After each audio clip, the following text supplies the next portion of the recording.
Je m'appelle Nzaisenga Providence et je profite de cette occasion de partager avec vous comment le projet de Prayer and Imagine s'est déroulé au Rwanda. L'objectif général du projet était de mobiliser, durant les mois de janvier 2022, environ 1500 femmes chrétiennes provenant dans les districts de Musanze, Rwamagana, Gicumbi et la ville de Kigali, à participer et à contribuer aux activités de faire connaître l'amour de Jésus partout dans le pays et à travers les groupes de prière, car c'est à travers elles que tous les obstacles sont levés. Au cours de la formation, nous avons développé et analysé les livres de Dick Eastman, le président d'Every Home for Christ International, intitulé How to Pray.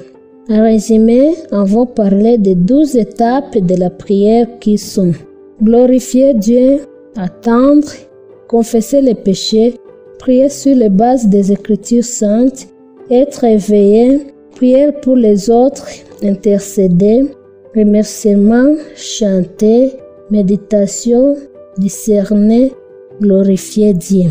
À travers les témoignages d'une des participantes nommée Ingabire Antoinette, habitant le district de Gicumbi, c'était sa première fois d'être formée et de recevoir un précieux cadeau, la Bible.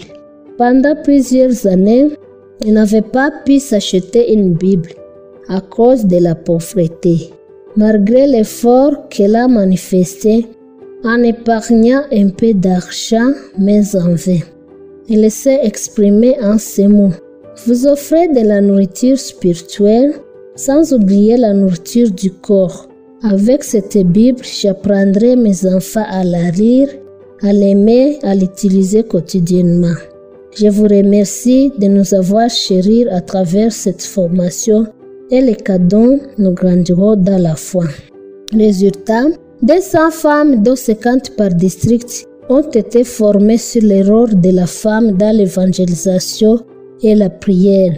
Les femmes formées avaient créé 46 groupes de prière au sein de leurs églises respectives, en se basant sur le livre de Philippiens, chapitre 4, verset 6, qui dit « Ne vous inquiétez de rien, mais en toutes choses faites connaître vos besoins à Dieu par des prières et des supplications avec des actions de grâce. » Ils ont prié pour leur nation, pour l'évangélisation à travers les pays et le monde.